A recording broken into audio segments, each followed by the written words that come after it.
Mis sa arvad, mis on kõrgeim koht, kus inimene suudab elada? Tegelikult usuvad paljud, et kõrgetel mägedel on võimatu elada, sest õhk on seal hõre, külm on väga karm ja peaaegu midagi ei kasva. Aga tegelikult on maailmas kogukondi, kes elavad üle 16 000 jala kõrgusel. Sellistes kohtades on igapäevaelu tõeline väljakutse.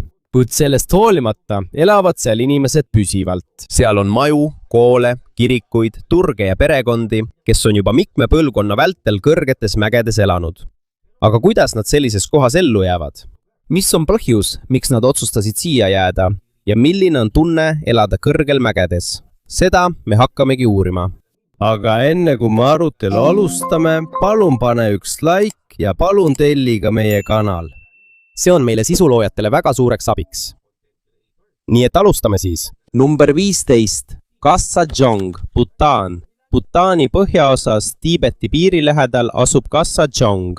See asub umbes 2800 meetri ehk üle 9400 jala kõrgusel merepinnast.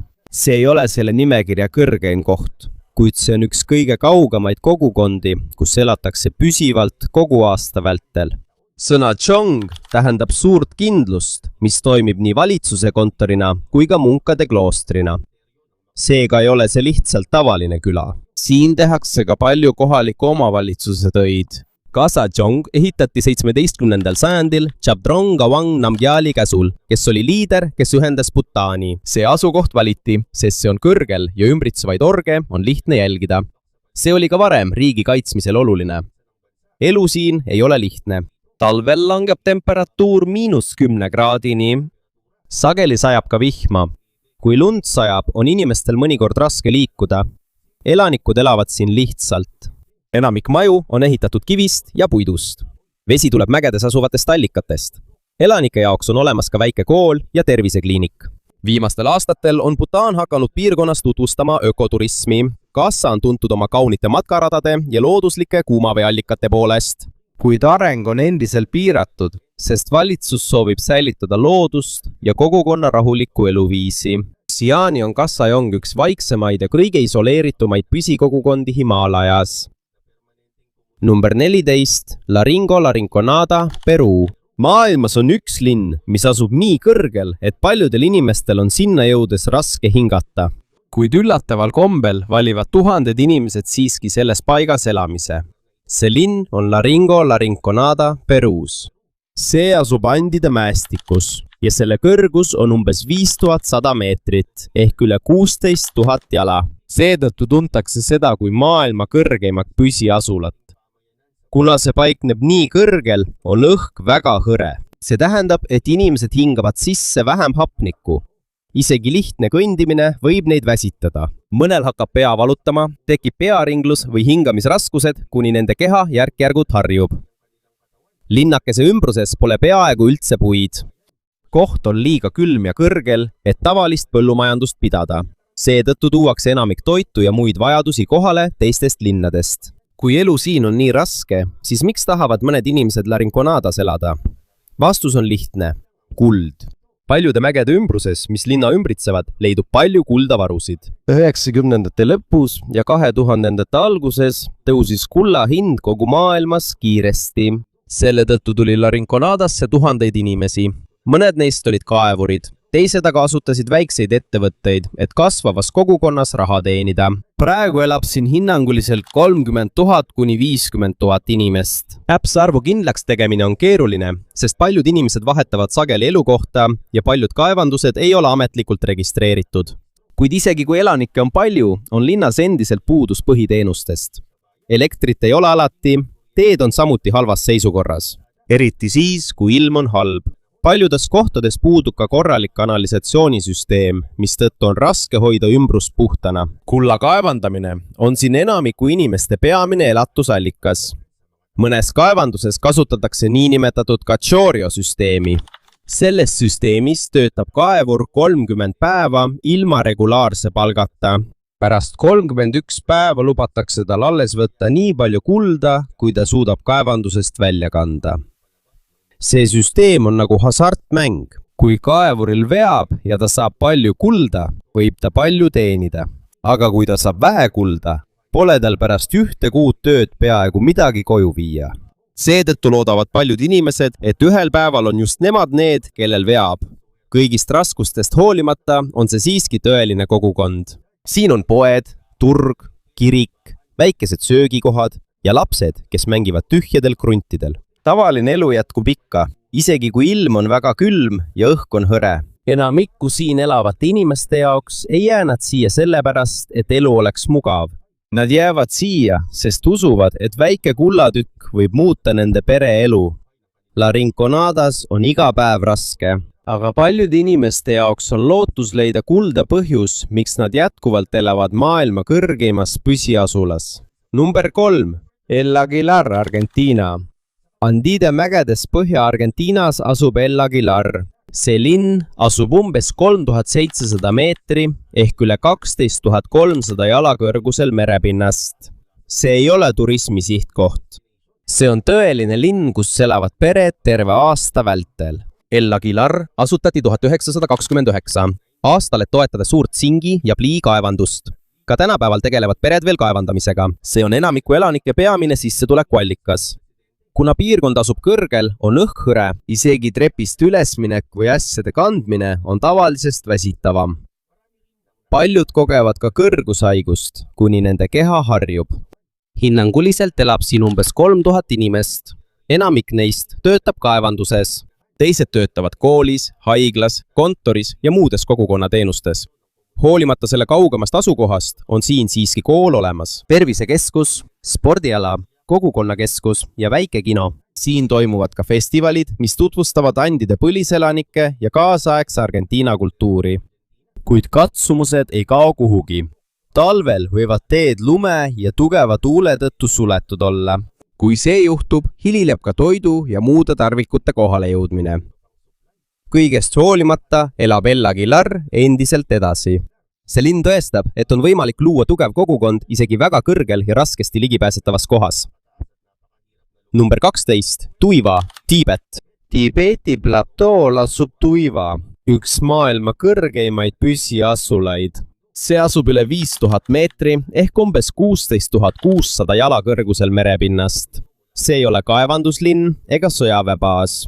See on väike Tiibeti kogukond, kelle peamine tegevus on loomade kasvatamine. Elu siin on väga raske. Õhus on peaaegu poole vähem hapnikku kui merepinna tasemel paiknevates piirkondades. Ka peaaegu ühtegi põllukultuuri ei kasva, sest maa on suurem osa aastast liiga külm. Vesi saadakse sulavast jääst ja mägede allikatest. Teised toidud, ravimid ja tarbeesemed tuuakse kaugematest linnadest. Isegi lihtsad tööd on palju väsitavamad. Loomadest hoolitsemine, vee toomine ja tule tegemine nõuavad palju rohkem jõudu. Teadlased on uurinud ka siin elavaid inimesi. Uuringute kohaselt on neil loomulik võime taluda hõredamat õhku paremini kui enamikul inimestest. Tuivas ei ole ka restorane, kaubanduskeskusi ega palju autosid.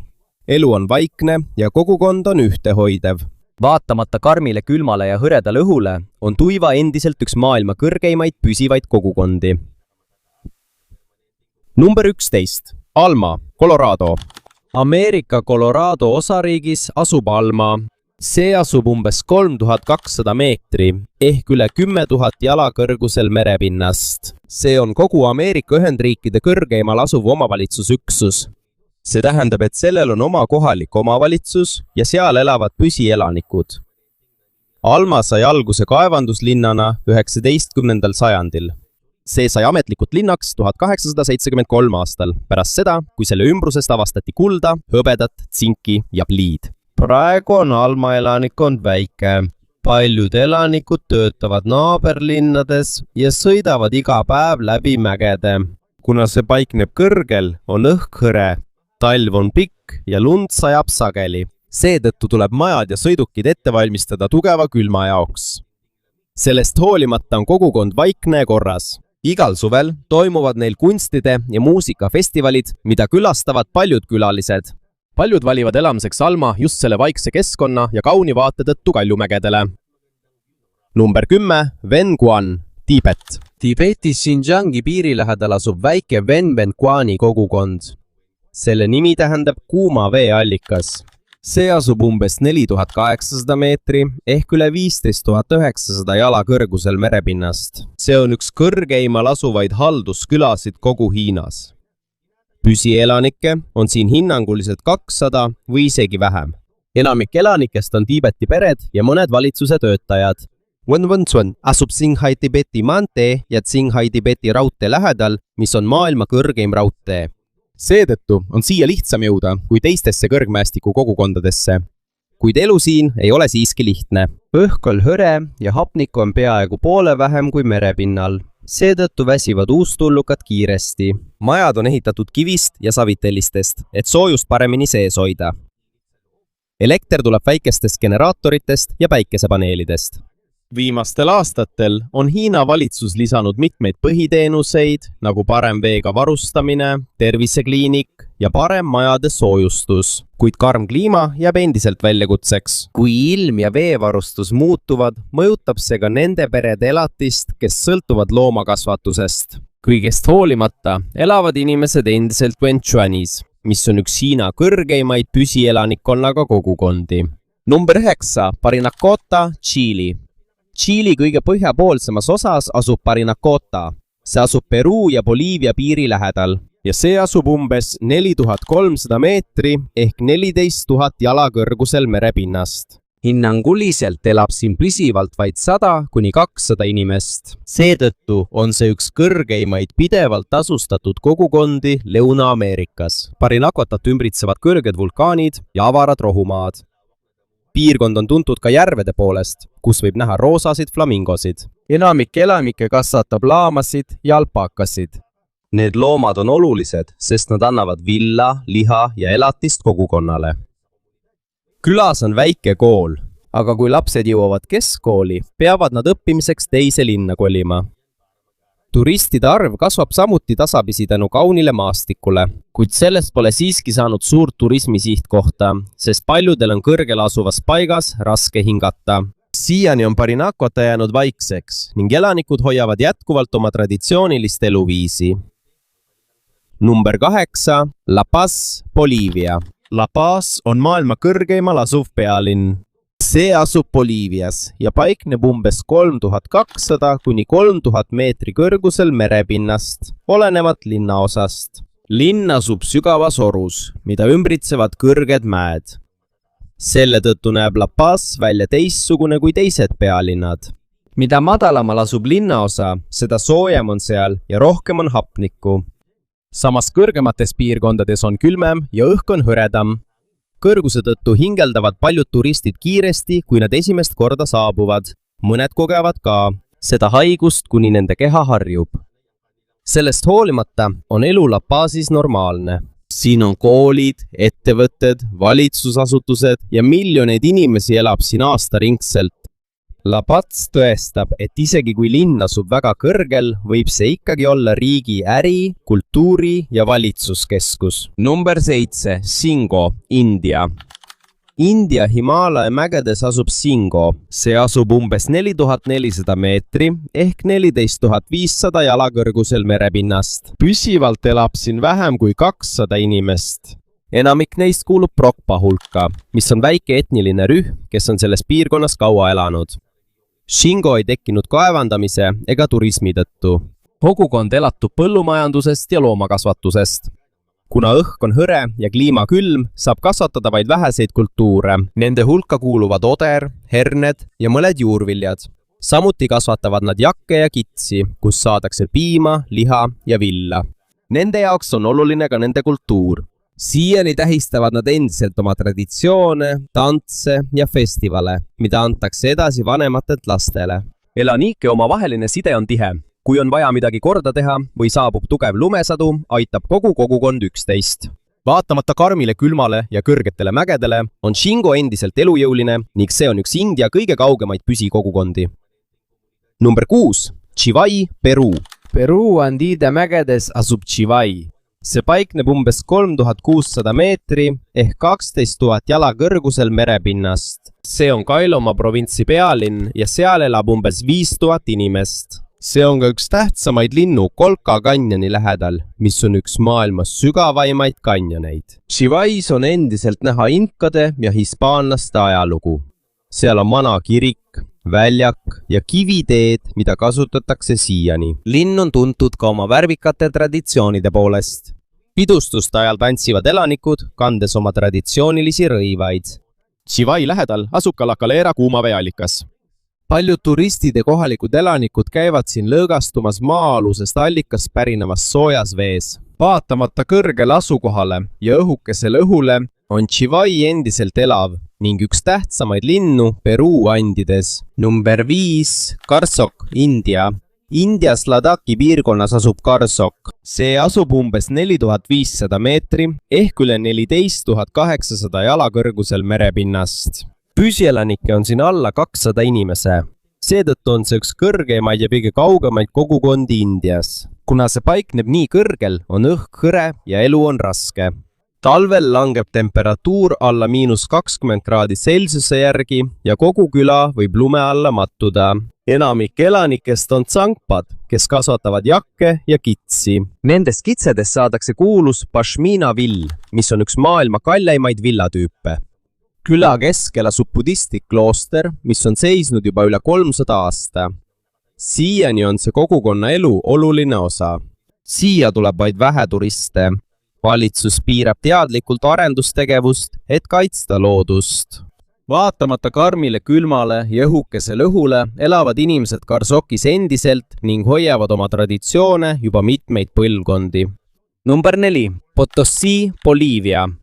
Boliivias asub Potosí, üks maailma kõrgeimaid linnu. See asub üle 4000 meetri ehk 13 400 jala kõrgusel merepinnast. Hispaania ajal oli see üks rikkamaid linnu kogu Ameerikas tänu tohutule hõbeda kogusele, mida saadi Cerro Rico ehk rikast mäest. Siiani elab siin alaliselt üle 200 000 inimese. Siin ei tegeleta ainult kaevandamisega. Linnas on ka koole, ülikoole, haiglaid, turge ja linnamuuseum. Kuna asukoht on kõrgel, kogevad paljud turistid kõrgushaigust. Aga kohalike elanike jaoks on see nende elu tavaline osa. Potosí on tuntud ka oma vanalinnakeskuse poolest, mis on kantud UNESCO maailmapärandi nimistusse tänu ajaloolistele hoonetele ja kirikutele. Siiani on Potosí jäänud oluliseks osaks Boliivia ajaloos ja kultuuris. Number 3. Laia, Bhutan. Bhutani mägedes asub Laia. See on üks riigi kõige kaugemaid püsielanikkonnaga kogukondi.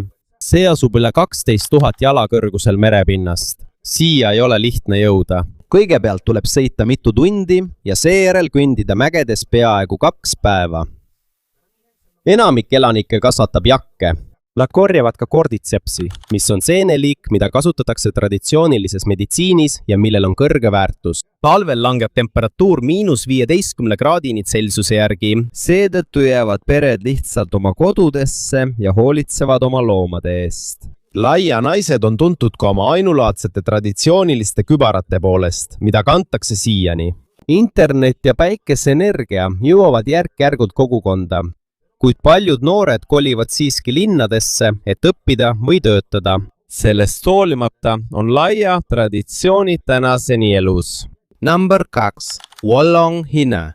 Hiina Sichuani provintsis asub Wolong. See asub merepinnast umbes 12 500 kuni 13 000 jala kõrgusel. Wolong on tuntud kogu maailmas oma hiidpanda kaitsekeskuste poolest. Kuid lisaks sellele on see ka tõeline kogukond, kus tiibetlased on elanud juba mitmeid põlvkondi. 80-ndatel rajati siia üks maailma tähtsamaid panda uuringukeskusi. Sellest ajast alates on siia hakanud tulema üha rohkem teadlasi ja looduskaitsjaid. Siin uuritakse jätkuvalt ka seda, kuidas kliimamuutused mõjutavad mägesid, metsi ja selles piirkonnas elavaid loomi. Hoolimata kaasaegsetest uurimisasutustest on paljude elanike traditsiooniline eluviis endiselt säilinud. Wolong tõestab, et loodus, teadus ja kogukond võivad eksisteerida koos ühes kohas. Seetõttu on see maailma kõrgeimal asuvate püsivate kogukondade nimekirjas esikohal. Number 1. Senek Jambaras, Etioopia. Etioopias Imieni mägedes asuvad Seneki ja Ambarase kogukonnad. Need kohad asuvad umbes 3600 kuni üle 4000 meetri kõrgusel merepinnast. Enamik elanikest on talunikud.